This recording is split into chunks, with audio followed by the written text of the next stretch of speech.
So, and that's a hard pill to swallow because you're trying to help these people, and they, it's the Hmm. same thing. You just want, if they only knew what I knew, if they only knew, but there was a one individual that all that I asked him to do, I would do these little baby steps with him, literally baby steps, for the Right. first three, but also this, just the one thing. And these were all people that came through the Keating Center where we did. And the Hmm. first thing we did every morning, we did this meditation meeting. And in that, the key behind that, the backbone was the 24-hour book. So it was being done every morning anyhow. They were used to Right. it. Hmm. And it's something that both Mike and I continued. I've never, from the first day, whatever day that was, day 7, when I stepped Hmm. into meditation, Right. I've never missed a day of reading that 24-hour. And I can say that never. I don't Right. care Yeah. where I've been, what I've been doing, if I've woken up late, anything like that, been a tragic situation, I read that freaking book. Yeah. Me too. So I was telling this guy, I'm like, that's one of your only other thing I'm asking you to do is do that. Hmm. Do it every morning. Keep doing what you're doing. Get your day started right. And every time I talk to him, he'd be like, I didn't have time. I was rushing off to work. I said, you realize that takes like 3 minutes? I mean, Hmm. literally, even if you don't want to think about it, because I'll talk. Right. I'm like, I have no idea what that said this morning, but I read it. I don't know Hmm. what any of my readings said this morning, but I read them. I Hmm. know what I said for my prayers this morning, and I know what I'll say tonight because they're the same every day. But I don't Yeah. remember the readings. But at the time, I sit there and I take the time and I do it.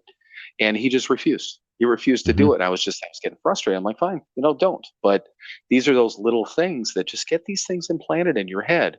And for anyone out there that's looking for, the secret. And again, I'm going to use air quotes there. There's no secret Hmm. to any of this, but the key to it is building habits that take your mind away from drinking, or using. Right. Really, all And that it and is really, the beginning. and the best way I like to say it is take your mind and your thoughts away from yourself, because Right. again, the Okay. drinking is just a manifestation of that. Depression is looking inward at yourself. If you look outward and you try to care about other people, all that stuff goes away, kids. It really does.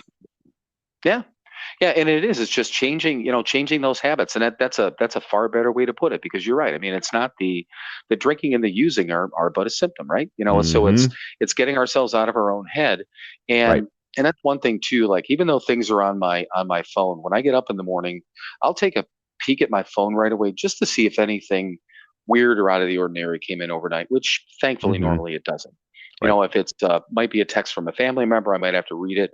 Um, but other than that, I swipe away all those notifications.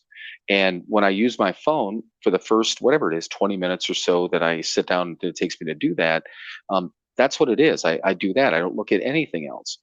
After all said and done, then I'll check other notifications. I'll pop on Facebook. I'll pop on Instagram. I'll do those things afterwards. But I take that time to just focus on it. I've never, you've never really meditated, have you? I know I haven't, as far as like true meditation, what people say. Oh no, cross-legged with the incense burning, saying "Om." No, Hell no, no, no, you fucking idiot. I mean, just no. no. So, but we were always taught that praying is talking and meditation is listening. So, Yeah. basically, it's to sit there and take in, whatever your higher power, whatever this thing is, to take it in. Hmm. But the way that I've always looked at it is that I figure if I'm reading this stuff and I'm focusing on it, sometimes I'll reread something because I'm like, my mind was somewhere else for a minute, and I Hmm. don't want to rob myself of that. So I just I combine them all, but I've never just sat there. I can't. I probably could. I can't say that I can't, but Mm. I'm not one to just sit there in silence and like, yeah, Mm-mm. say and take in the universe. I'm not that guy. Nope. Um, so also people used to say that that if you don't get on your knees and pray, that Mm. it's not going to work. And I'm like, I never did that.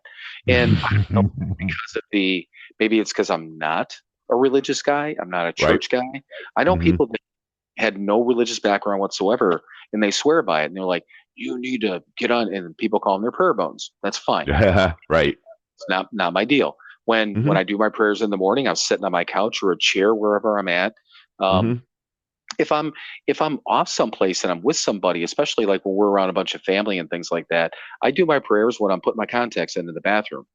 Right. And it's just because it's my time. When I go to bed at night, I'm laying on my bed and I do it because that's what I did when I was down in that dorm with, 20 other guys laying around me. I Right. sit Yeah. there Me and I too. just did it. Yeah, I just did it in private. And that's the one Hmm. thing too that, I've mentioned this I think before, not on here, but that prayer time. I'm not embarrassed of the fact that I pray. I'll tell people I Hmm. pray, but Hmm. it's my time. I know people. We know couples that we know really really well that pray together, and I think Hmm. that's one of the most intimate things in the world that they can do, and I love them for it. But I don't know. I can't say I wouldn't, but right now Hmm. that's mine. That's all my time, just Right. mine.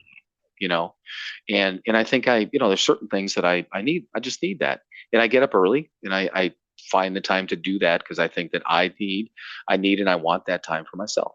You know. Hmm. Yeah. Absolutely. But yeah, the one thing, and it just I almost forgot when I was talking about the whole, people kind of getting outside of themselves and just running out and drinking. And there was a friend of ours, and I'm not going to use his name right now because it's unimportant. You might even remember the story, but I just remember that he was relatively early in recovery. He came in the first time, I think, shortly after us, but he was running around doing something, and his car broke down. His Hmm. car wouldn't start, this and that, or maybe he got no, I'm sorry, he had a flat tire, I think it was, Hmm. but flat tire, couldn't get the tire off, lug nuts frozen, whatever the deal was. And it happened where he was right next to like a liquor store or whatever. So this this flat tire literally gave him a case of the fuckets. He went into the liquor store, bought some booze, called a cab, and went straight to a hotel and was on a bender for however long. Hmm. And again, we know that had that had nothing to do with the tire. It Right. had to do. He wasn't doing what he needed to every day to prevent against that. Every one of us gets upset and gets pissed off and stuff like that. But Oh yeah. for those were the stories that used to freak me out. When I heard those, I'm like, oh shit, what Yeah. if I What if I? flat Yeah. tire? What if I get a flat tire? I'm gonna get drunk. Right? And it was a Tuesday. What if I get a flat tire on a Tuesday? Mm. And again, we joke about that. We're not laughing at him in the situation. First of all, he's Mm-mm. he's sober now, and he's been well, technically he's sober, but it's a long story with him. But he stayed sober after that. He lived himself a good life. But yeah, just a situation where it's those little things like that. And I've heard about that. I've heard of meetings, and I've read about things like that where people always talk about it's not the big things that get you, it's those little things that sneak up Oh on you. yeah. And that's the thing, you figure, shit, man, he was changing a tire, and he's like, that this is just too much. I'm gonna get drunk. Hmm. Hmm. So do you remember I don't remember if I posted about this. I think I posted about this on Instagram, but regardless, do you remember that meeting that we were in? Probably 30 to 60 days where the guy talked about bad days. Do you remember that story? We've talked about it, but Oh yeah. Yeah. Yeah. Yeah. oh, go ahead, Yeah. tell it. And it's well. I mean, the bottom line is because I still use the line for newer guys. It's we don't have bad days anymore. We have bad moments, but we get past those moments. I Right. haven't had a bad day. And even and seriously, when I look back at it, I've never had a bad day. I Right. mean, I've had bad weeks and bad months and bad years, but no, I didn't. I don't have bad days. No one does. We have bad moments, and if we can get through those moments, then our lives are okay. You know? Yeah, Right. yeah. Yeah, and that was just such a powerful thing because I remember, and it's a group full of guys they weren't more than 60 days, certainly not more than 90 days sober. So I Hmm. mean, everyone like super young, and we might have been. We were just super young in the whole recovery part of it. Sure. Um, and I just remember that guy saying that he didn't have bad days anymore. He paused on purpose, and I Hmm. just remember I was looking around. Everyone's going to look around like, yeah, sure, whatever, Sure, dude. you don't. And then he said bad moments, and he said that he's had these days that are occupied with a whole ton of bad moments, but the entire day Hmm. wasn't bad. And you know Right. what? Specifically that, and I've told other people that have gone through like weird events and tragic events outside of recovery. I've told that story too, because I Hmm. think it matters. It's a life lesson if you really think about it. There's I can't think of, like you said, a day that I've had that's all been bad. You know, Mm-mm. Never. there, yeah, there's moments, Hmm. sometimes a whole freaking ton of them. Right, right. But in between those bad moments, there's good moments. There just Right, always are. It's the way life works. You right. know, it's what you want to focus on. You know, yeah, I can very easily focus on the bad stuff because that's what I did for 40 some years of my life. You know, today, I choose to try to focus on those other moments. Yes, the bad things happen and they're always going to happen, but it's where I want to have my perspective. Do I want to have it on the bad parts or the good parts or there's not so bad parts or the just sort of medium parts, you know? And that's what this program has taught me to do is focus on the not on the bad stuff, but on the good stuff because it's always there, just like the bad stuff's always there. Right. Yeah, the bad stuff will not go away. You're going to have that, Nope. so one way or the Mm-hmm. other. So you might as well figure out how to deal with it. And that gets Mm-hmm. back to gratitude also, because you and I, and this Mm. was again, I remember when I remember where we were living. We were just after we moved in together, and Mm-hmm. I had a. I think when you had to have still been driving over the road because you had been gone. Right. I think you had been gone. You know, first of all, and this will I Michael remember this, especially when he was doing that over the road stuff. Mm-hmm. He'd be gone at a minimum for a week, sometimes a week and a half, No, sometimes a couple sometimes of weeks. yeah, sometimes 3 weeks. Yeah.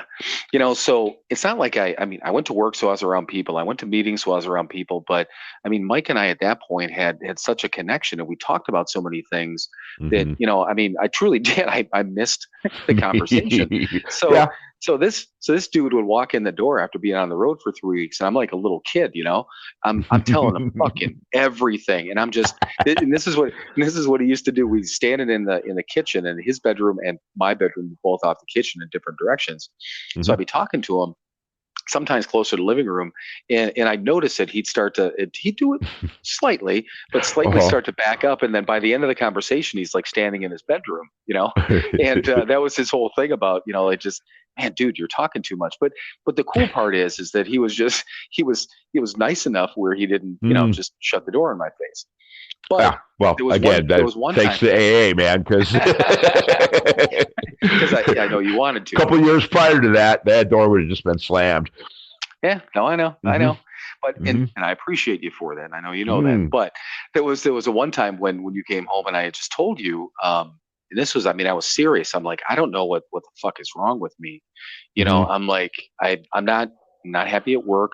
Meetings aren't satisfying me in any way.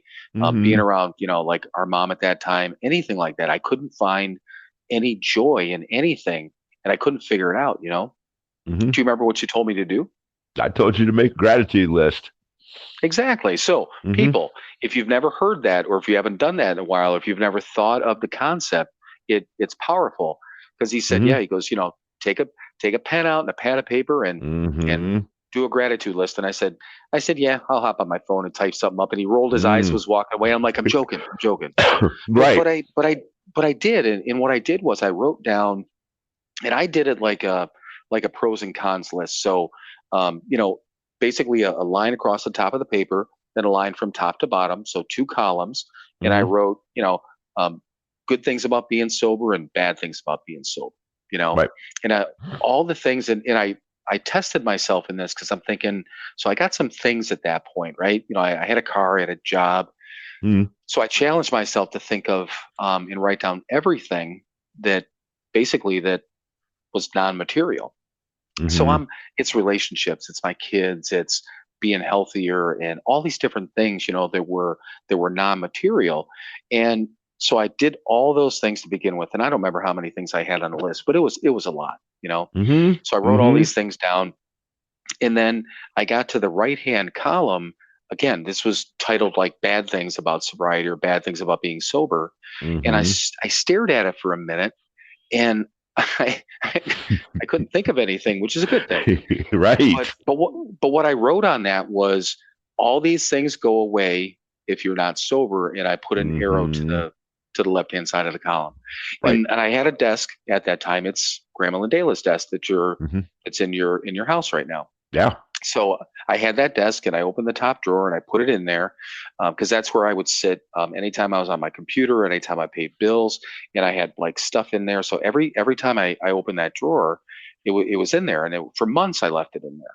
Mm-hmm. And what I used to do, even if I'd get like, flipped out on something one day, I'd do it in the car. I'd turn off the radio and I'd turn off this and I would just sit there and I'd either, recite the serenity prayer or just start to list out those things that Mm-hmm. that I was grateful for. And Right. that's one of the biggest things now. And I know I posted this on Instagram. I forget to be grateful a lot. Mm. Mm. And I forget about all the things that I have. And once again, that I like all the things I have. I love my car. I got a roof over my head. I'm staring Mm-hmm. at all the shoes that I now buy for myself, which that's a whole nother story. But so, Uh-huh. all these little things, right? But Right. then I forget that just the core of it. But I start to remember those things when I get a phone call from one of my kids, or I mean Mm-hmm. something as beautiful as having a grandchild born, and I'm like, Mm-hmm. oh my god! I mean, and I mean this. I don't ever need anything else in my life. I don't need any other Right. gifts. And I Right. told my daughter that, and she's like, well, maybe more of these, and I'm like, yes, I'll take more of those. But but I don't need any more things. I've told my kids that for years, don't Mm-hmm. buy me anything. Just spend time with me. Right. So, but those are the things that I need to remember when I get pissed Mm-hmm. off at work or in traffic or all Mm. these different things. But yeah, gratitude is it's weird, but I don't feel like it should be as big of a struggle Mm. for us these days. But I don't know if it's Well, is it is it the you know what? laziness? It's I believe it's the nature of being an alcoholic. Because if we're not grateful, we have an excuse to drink. Oh, my life is miserable. Everything's bad. I need to make myself feel good. You know, Right. right? But so that's our nature. That is who we are. Um, so we have to force ourselves to be grateful because it's Right. not natural for us.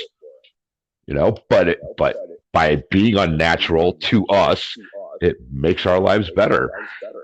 Right. So you're saying Yeah. I'm not unique? I'm not the only one? I'm not like You are one of a not kind? unique. No.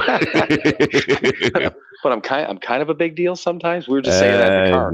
Why were we Right. why were we saying that in the car that we were kind of a big deal? You said you walked I into don't know. some place. I don't know. Every place I walk into, don't you know who I am? I'm Right. kind of a big deal. Right. Yeah, that was Hmm. wasn't that you talking about the deli at the store that they don't have your lunch meat or something like that they have Oh, to carry to yeah. bring it back. I don't know. I don't know. I don't But yeah, know. Right. and I posted about that on Instagram, and I said that's a joke between you and I all the time. Don't they know who we think we are? Hmm. But I mean, that's a whole point of we check our gratitude, we check ourselves, between Hmm. each other. And the other saying, and I know right now, if it's not in your hand, it's sitting right next to you because I'm in the other room, so I can't see him. But you Right. do have a water bottle in your hand, don't you? It's right. Yeah. You know what? Yes, I do. Okay, so tell the story about Larry. We don't necessarily need to use his last name, for instance, No, but we tell the don't. tell the whole. Okay, tell the story about Larry. Well, Larry was a guy that would come into. He was an African American gentleman, fairly large gentleman, Big dude. and he did not suffer fools gladly at all. And guess what? When you come into the Rock, your first week or so, you're a fool. I was. And anyway, Larry would be doing group, and he would go around the room and talk to the new guys. Introduce yourselves. What are you here for? Whatever. And he one of his big things was, you're a thief. He would straight up tell us, you're a thief. You know, and so there would be guys who would, most of us, if we were honest, we'd go, yeah, we're thieves, absolutely. But so he would say, you stole from your family, and there would inevitably be a guy that would say, no, I didn't. No, I didn't. I never That was stole me. from my family. Right. That was me. And Larry would say, yeah, you did. You stole from your family. You stole time. You stole emotions. You stole from your family. And but anyway, he'd ask you a question and you'd start going bah, bah, bah, bah, bah, bah, bah, bah, bah, right, because that's what we do. And he would put a water bottle in front of you, and he would say, "Is that a water bottle in front of you?" And you'd say, "Yes." You go, "Okay, give me a simple answer. Give me a simple answer. Yes or no. Are you a thief? Yes or no." Did you steal from your family? Yes or no? I don't want to hear all this other crap. So when cut to Bill and I, if one of us asks another one a question and we to this day still start to yammer, oh well, is that a water bottle in your hand? And it shuts us up instantly because we know. Yeah. It's Yep. it's the argument winner between us. Mm-hmm. Yeah, to this day, because we do that. It's probably been a while since we've done that, which maybe we've Right. been too honest with each other, which Which is what good. the fuck's wrong? Yeah, what's wrong Yeah, with that? Yeah. Yeah, we don't need the water bottle thing because we know that if we don't want to hear it anymore. I don't want to hear it. Yeah, it's a goddamn water bottle. No, here's the answer. But we've done that in front of other people before, and they have no idea what we're talking about. So it's a conversation. We're going back and forth, and finally, one of us, is that a water bottle in your hand? Like, no, but is that a water bottle in your hand? Neither one of us have a water bottle anywhere in sight. Right. And the other one's like, yes, fuck you, walks away. Because it's the argument winner. It's the hands up going, ding, ding, bell rung. Right. I just won. Yep. But yeah, so this Larry was great. This guy came up from I don't know where it was from, Louisiana or whatever. He was I think he was a maintenance guy with and it was American Airlines, and I remember that because Oklahoma. Oh, was it Oklahoma? Okay. Yeah. So so the guy comes in. He was at the Keating Center. He was, at the time, he was probably in his 50s. He was a little older than us, and it wasn't his first rodeo. Right. So, but the other thing too, the only thing you missed about Larry's group is the fact that he would have when you walked into that room, the front row for Larry's group was always empty. It's a room for probably 8 people. If I'm thinking about it right, maybe 6. And then that's where all the new guys sat, right up front row seat for Larry. Right. and the whole rule was, once you've been there a couple of weeks, it's like nobody told them what was going on. Just so you guys got to sit up front. Sit up front. They had no idea what was coming. So Larry's talking to this guy, and he's like, how many times have you tried to get sober? The guy's whatever he says. And he goes, and this and that, and what have you been doing? And he's getting in his face.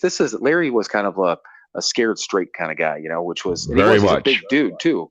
And the guy, the guy's going, whatever, he's yammering back and forth. And I like that word, yammering. And then finally Larry says, you know what? He goes, there's AA on the wing of your fucking planes and you can't stay sober. And we used to, even when we didn't have to be in group, we'd step in when we could just to sit in the back and fucking giggle because it was that funny. But and he did. He had me fucking pissed off. He got me with the time and the stealing time and from my son and all that stuff. And man, it just made me mad. But I tell you what, that dude, he's been sober longer than us and still sober. And he's a good dude. He's just a really, really good dude. So these are the people that we had the pleasure of being berated by. And I say that in the most loving way, because these guys, here it is. I never had, Cleveland's a tough area to get sober. And tough there. It's a tough love type of thing. It's a hardcore AA. It's an old school recovery. It's all those sort of things. I don't remember anyone really saying to me, putting their finger in my chest and doing the sit down and shut up thing. But that's what they were telling us. And that's how they taught us. In all these different things, they cared for us. They loved us. They used to tell us this, we're going to love you until you know how to love yourself, and until we can teach you how to love yourself and all those sort of things. We're going to show you your worth. And these guys, man, just a debt. I can never, and you and I talk about this all the time. We can't pay back anything and to any extent what we've been given to these guys. Nope. All we can do is try to continue to give back. And that kind of takes us, a little bit full circle to what we started talking about. I don't know if anything that we say in any of these podcasts helps anyone, but if there's even one word, that somebody's like, or one concept that somebody picks up, then it's worth it, Absolutely. Even if only 3 people listen forever and one person picks up one item every single week, right? Job done, mission accomplished. Because that's all we can ask. That's all that any of us can ever ask. But yeah, man, you want to talk about gratitude and talking about this stuff. And seriously, that's the other thing. And I'll keep saying this, and I know Mike will too. This is helping us.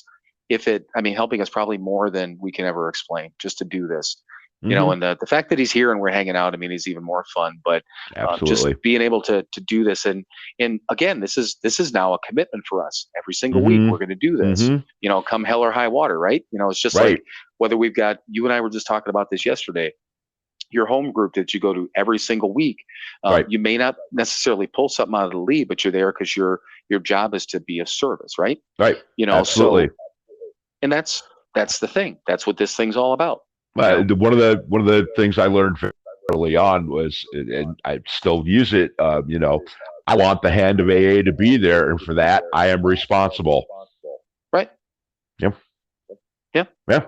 I am responsible. Marty used to always say, I owe, and I Mm-hmm. do, and I know Mm-hmm. you do too. Yep. All right, man. Well, I'm just Yeah. boy. The last time I looked at the timer on here was like 21 minutes, and now it's 54 minutes. So, It is. do you remember the thing that you wrapped up with last week, or no? I mean, I Not a know goddamn we can chance. we can do it. I thought we could like steal a Ron Burgundy thing. Fuck you, San Diego. What you Yeah. said.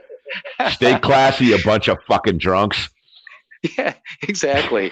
But I know you said that it was something along the lines. I think of, obviously stay sober for the people you care about and all that stuff. You should shorten that up Mm-hmm. and maybe write it down. I don't know.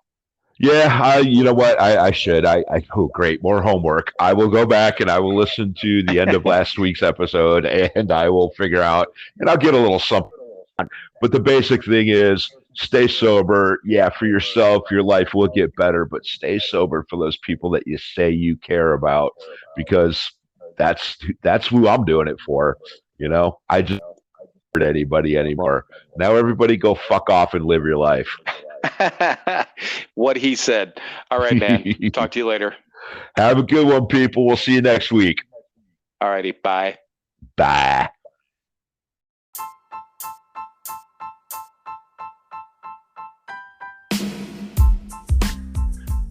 As always, thank you for joining us for another episode of Sober, Not Mature.